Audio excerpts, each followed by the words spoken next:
1993ல 1992ல இருந்து நான் இங்க இருக்கேங்க. சரிங்க ஐயா. நான் அந்த பிளாட் நான் இங்க லே அவுட்ல இருந்து நான் வாங்கினேன். சரி. அப்போ எங்களுக்கு பார்டர்ல தான் அது பள்ளிக்கரணையோட பார்டர் இருந்துச்சு. சரி. இப்போ நான் அதை வாங்கி 30 வருஷம் ஆச்சு. 30 வருஷம் நான் இங்கதான் குடியிருக்கிறேன். சரி. நான் லோன் வாங்கி வீடு கட்டியிருக்கேன். சரி. இப்போ நான் ஃபர்தரா என் வீட்டுக்கு லோன் வாங்க முடியும். ஏன்னா எனக்கு தடை பண்ணிருக்காங்க. இப்போ எங்க வீட்டு பக்கத்திலேயே பள்ளிக்கரணைக்கு பவுண்டரி அவங்க பண்ணி அவங்க இப்போ காம்பவுண்ட் போட்டிருக்காங்க கவர்மெண்ட். ஓஹோ. அந்த காம்பவுண்ட் அவங்க அலோவ் பண்ணி அவங்க எடுத்துட்டு எங்களுக்கு பர்மிஷன் கொடுத்தாங்கன்னா எங்களுக்கு இங்க நான் 30 வருஷமா இந்த ஏரியா ஃபுல்லாவே நான் ஆடிட்டர் பிராக்டிஸ் பண்றேன். இந்த ஏரியா ஃபுல்லா எனக்கு தெரியும். துறைப்பாக்கம், பள்ளிக்கரணை, பெருங்குடி. இல்ல உங்க வீட்டுக்கு பக்கத்துல காம்பவுண்ட் போட்டிருக்காங்களா என்ன? காம்பவுண்ட்ல அங்க பில்லர் போட்டு பவுண்டரி மார்க் பண்ணிருக்காங்க. சரி, ஓகே. பவுண்டரி மார்க் முதல்ல கொஞ்சம் ஆக்குபை பண்ணிருந்தாங்க. புரியுது. சார் இப்போ உங்களுக்கு என்ன ப்ராப்ளம்னு?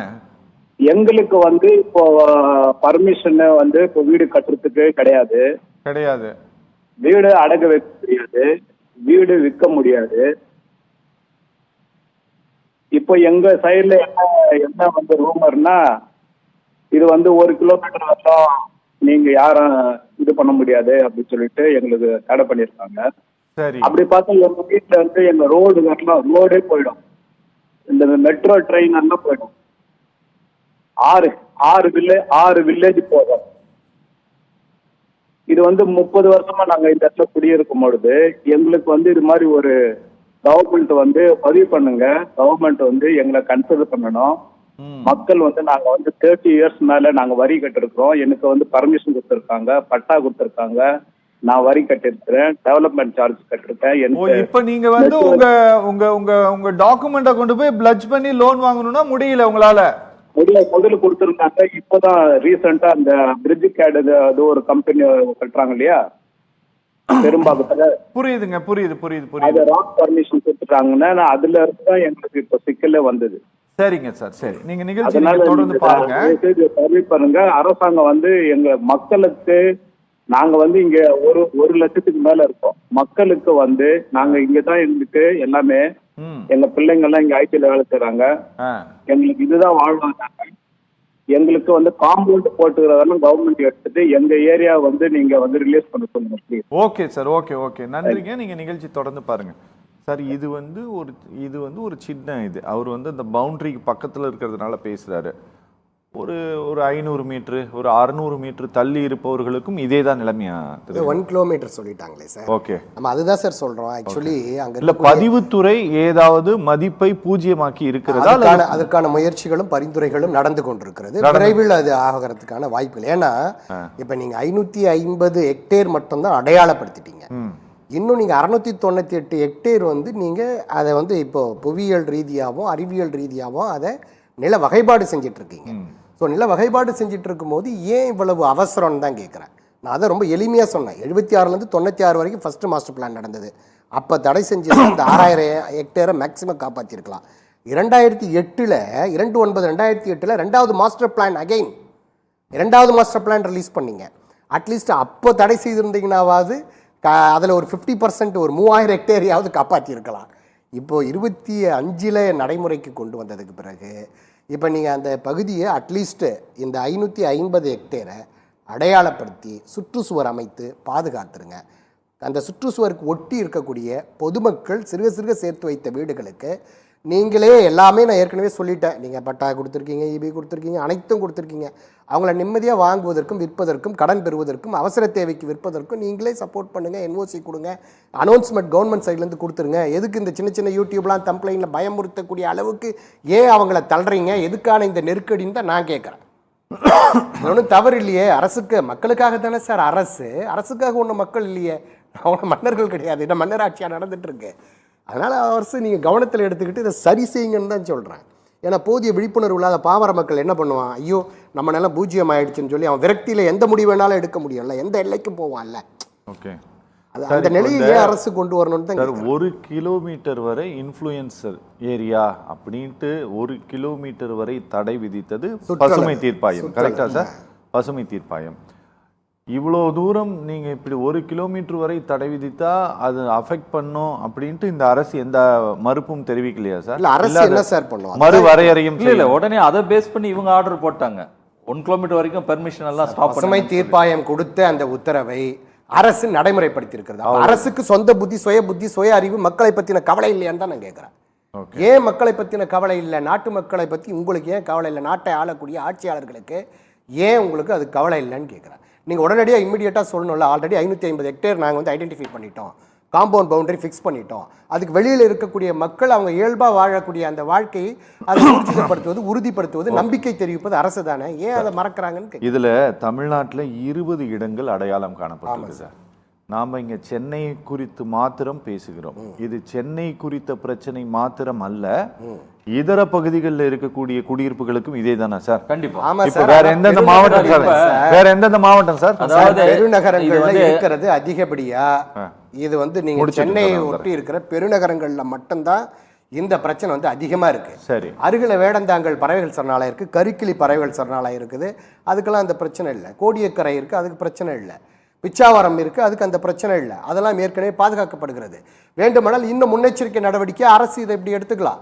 ஏன்னா பெருநகரத்தை ஒட்டி இருக்கக்கூடிய இதை தான் நீங்கள் பெருமளவில் ஆக்கிரமிச்சிருக்கிறாங்கன்னு கருதாமல் எதிர்காலங்களில் இந்த 20 இந்த ஒரு இடத்தை தவிர்த்து 19 இடங்கள்லையும் விலங்குகள் சரணாலயம் இருக்குது, பறவைகள் சரணாலயம் இருக்குது, மன்னார் வளைகுடா பகுதி இருக்குது, பல ஆலியாத்து காடுகள் இருக்குது. இதெல்லாம் நீங்கள் ஏற்கனவே முன்னெச்சரிக்கையாக பாதுகாருங்கன்னு தான் சொல்கிறேன். பாதுகாத்து வச்சுக்கோங்க. வேறு யாரும் மக்கள் அங்கே உள்ளே வரமாட்டாங்களா? ஒருவேளை நீங்கள் இந்த பகுதியை மட்டும் பாதுகாக்கிறது இல்லை, இப்போ நீங்கள் இந்த 550 ஹெக்டேரை நீங்கள் அடையாளப்படுத்திருக்கிற ராம்சார் நிலத்தை மட்டும் பாதுகாக்கிறது இங்கே பிரச்சனை இல்லை. அங்கேருந்து அகைன் 1 கிலோமீட்டர் நீங்கள் பஃபரிங் ஜோன் இன்ஃப்ளூயன்சர் ஏரியாவை ஜோனாக கன்வெர்ட் பண்ணுறீங்களே, அதுதான் இங்கே பிரச்சனைகள்ன்ற. அங்கே எடுக்கக்கூடிய மக்களுடைய அடிப்படை வாழ்வாதாரம் பாதிக்கப்படுது, உரிமைகள், நில உரிமை பாதிக்கப்படுகிறதுன்னு சொல்கிறோம். அவங்க மற்றவர்கள் மாதிரி வாங்குவதற்கோ விற்பதற்கோ அடமான கடன் பெறுவதற்கோ அவசர தேவைக்கு விற்பனை செய்வதற்கோ நிலத்தினுடைய மதிப்பு உயர்வதற்கோ வாய்ப்பு இல்லாமல் போகுதுங்கிறேன். ஸோ அந்த பிரச்சனை நீங்கள் ஏன் இவர்களுக்கு மறைமுகமாக இவர்களுடைய தலையில், பொதுமக்களுடைய தலையில் திணிக்கிறீங்க? இவங்க மட்டும் என்ன பாவப்பட்ட ஜனங்களா? இவர்கள் பாட்டாளி வர்க்கத்தை சார்ந்தவர்கள் தானே, ஏன் அதை மட்டும் திணிக்கிறீங்கன்ற. சரி, அட்லீஸ்ட் மீதி இருக்கிற 19 இடங்களையாவது இப்பொழுதே நீங்கள் கணக்கிட்டு நீங்கள் எத்தனை கிலோமீட்டர் பஃபரிங் ஜோன் வைக்கணுன்றதை முடிவு பண்ணிடுங்க. ஆமாம், உங்களுக்கு அறிவார்ந்த பெருமக்கள் இருக்கிறாங்க, அவங்க மூலமாக நீங்கள் பசுமை தீர்ப்பாயத்துக்கிட்ட நீங்களே கேளுங்க, நோட் போடுங்க, லெட்டர் வச்சுட்டு அவங்க எப்படி உங்களுக்கு வழிகாட்டுறாங்களோ, அறிவு பெருத்த மக்கள் உங்களுக்கு வழிகாட்டக்கூடிய வகையில் நீங்கள் அதை இப்பயாவது அட்லீஸ்ட் முன்னெச்சரிக்கையாக மார்க் பண்ணி அதை தடுத்து நிறுத்துங்கன்ற. அவ்வளோதான். ஏதாவது நீங்கள் சொல்ல விரும்புறீங்களா? நான் நிகழ்ச்சி நான் முடிக்க போகிறேன். நாங்கள் இதை எடுத்ததற்கு முக்கியமான காரணத்தை சொல்கிறோம். ரொம்ப வினோதமாக இருந்தது சில ரீல்ஸ் வீடியோக்களை பார்க்கையில். இது ரொம்ப வித்தியாசமாக இருக்குதே, இது ஏதோ ஆர்டிஃபிஷியலாக இந்த விஷயங்கள் பூதாகரப்படுத்தப்படுகிறதோ. ஏன்னா இது நீண்ட நாட்களாக இருக்கக்கூடிய ஒரு விஷயம். நாங்கள் வந்து உச்சநீதிமன்றத்தினுடைய உத்தரவின் அடிப்படையில் இதுக்கு முன்னால் மாநிலத்தினுடைய தலைமை வழக்கறிஞராக இருந்த அவர் பேர் எனக்கு மறந்து போச்சு, அவருடைய தலைமையில் ஒரு கமிட்டியை போட்டு இந்த மார்ஷ்லேண்டை பாதுகாப்பது சம்பந்தமாக ஒரு ஆய்வை நடத்தி ஒரு ரிப்போர்ட்டெல்லாம் கோர்ட்லலாம் சப்மிட் பண்ணாங்க. சரிங்களா? அந்த அந்த காம்பவுண்ட் போட்டதுலேருந்து நாங்கள் இந்த விவகாரத்தை நாங்கள் பேசிக்கிட்டு இருக்கிறோம். அதனால் இந்த திடீர்னுட்டு இந்த 1 லட்சம் பேருடைய வாழ்க்கை போச்சு அப்படி இப்படின்ட்டு பார்க்கும்போது இது என்னடா இது ஏதோ வித்தியாசமாக இருக்கே அப்படிங்கிறதுனால தான் இன்று நாங்கள் இதை எடுத்தோம். ஆனால் சார் சொல்லும் போதும், சார்லஸ்ன்ட்டு ஒருத்தர் பேசும்போதும் தெரிஞ்சது, இந்த பார்டர் லைன்ல இருந்து நாங்கள் இருக்கிறோம், விற்க முடியலன்னு சொல்லிட்டு. உண்மையிலேயே இந்த பிரச்சனை தீவிரமான பிரச்சனையாக சார் சொல்றது போல இன்னொரு 3-4 மாசத்துல மாறிடுமா சார்? சார் நிச்சயமா சார். ஏன்னா நீங்கள் ஒரு சின்ன விஷயம் நான் சொல்கிறேன். 1970 பிப்ரவரி 1 ராம்சார் போட்டாலும் உலக அளவில் 172 நாடுகளில் இந்த ராம்சார் லேண்ட் அடையாளப்படுத்தப்படுது. சரி, எவ்வளோ அடையாளப்படுத்தப்படுதுன்னு நினைக்கிறீங்கன்னா, இது மொத்தமே இங்கே 20 தான் தமிழ்நாட்டில். 2529 ராம்சார் தலங்கள் வந்து அடையாளப்படுத்தப்பட்டிருக்கிறது. இதில் கிட்டத்தட்ட அதாவது 2.53 மில்லியன் ஸ்கொயர் கிலோமீட்டர், கிட்டத்தட்ட 25,30,000 ஹெக்டேர், 65 லட்சம் ஏக்கர். ஓகே. ஆனால் இந்த சென்னை அருகில் இருக்கிற பள்ளிக்கரணை போன்று எங்கேயுமே பஃபரிங் ஜோன் 172 நாடுகளில் 65 லட்சம் ஏக்கருக்கு இல்லை. ஓகே. ரொம்ப டீட்டெயில்டாக சொல்லிடுறேன். ஓகே. 172 கண்ட்ரிஸ். இப்போ இந்தியாவில் மட்டும் 100 இடங்கள்ல 20 இடங்கள் இருக்கிற தமிழகத்தில், அதுவும் சென்னை வந்து பெரும் நகரத்தை ஒட்டி பாதுகாக்கக்கூடிய இந்த இடத்துல பஃபரிங் ஜோன் வைத்திருப்பது வேதனைக்குரியது. ஃபேரா உறுப்பினர்களே 60 பேர் பாதிக்கப்பட்டாங்கன்றதுக்காக நான் பேசலை. அங்கே லட்சக்கணக்கான பட்டாக்கள் கொடுக்கப்பட்டிருக்கிறது. அப்போ லட்சக்கணக்கான பட்டாக்கள்னால் ஒரு பட்டாவில் எத்தனை மக்கள் வசிக்கிறாங்கன்னு பார்க்கலாம். ஒரு 4-5னா கூட ஒரு 4-5 லட்சம் மக்கள் பாதிக்கப்படுறாங்க. ஸோ அதனால் நீங்கள் அந்த நிலத்தை பாதுகாக்கிறதுல எங்களுக்கு மாற்று கருத்து இல்லை, எங்களுக்கும் உடன்பாடு இருக்கிறது. எங்கள் அண்ணன் அன்புமணி அண்ணனாக இருக்கட்டும், மூத்தவர் மருத்துவர் ஐயாவாக இருக்கட்டும், நாட்டுக்கும் மக்களுக்கும் அந்த மண்ணுக்கும் மகத்தான திட்டங்களை கொண்டு வந்திருக்காங்க. அது நான் அதுக்கு தலை வணங்குறேன். ஆனால் இந்த பஃபர் ஜோனை அவர்கள் ஆதரிக்கிறார்களா என்பதை மாத்திரம் அவங்க சரியாக அதை தெளிவாக அவங்க வந்து அந்த கருத்தை பதிவு பண்ணணுன்றது தான் என்னுடைய நோக்கம். ஏன்னா அந்த பகுதியில் பெரும்பான்மையான பாட்டாளி வர்க்கத்தை சார்ந்தவர்கள் இருக்கிறாங்க. நீங்கள் வெறும் ஒரு 20% ரியல் எஸ்டேட் டெவலப்மெண்ட்டை மட்டும் பார்க்கக்கூடாது. அது மேல்மட்டத்துக்காக குரல் கொடுக்குற அமைப்பாக இருந்தாலும் சரி, அடிமட்ட தொண்டனுக்காக கொடுக்குற ஃபெய்ரா போன்ற அமைப்பாக இருந்தாலும் சரி, நீங்கள் மக்களுடைய நலனை கருத்தில் கொண்டு இந்த ஜீரோ பஃபர் ஜோன் அப்படிங்கிற திட்டத்தை கொண்டு வர வேண்டும். அரசு கவனத்தில் எடுத்துக்கிட்டு இந்த மக்களுடைய வாழ்க்கையை பாதுகாக்கணும் அப்படிங்கிறதா எங்களுடைய ஃபேரா அமைப்பினுடைய வேண்டுகோள். உலகத்தில் எந்த நாடுகளிலும் இல்லை சார். நீங்கள் எதை சொல்லணுமா? நான் முடிக்க போகிறேன் சார். ரொம்ப நன்றி. நேயர்கள் மற்றும் நிர்வாகம் சார்பாக நிகழ்ச்சியில் பங்கேற்று பேசிய 3 பேருக்குமே ரொம்ப நன்றி. ரொம்ப நன்றி.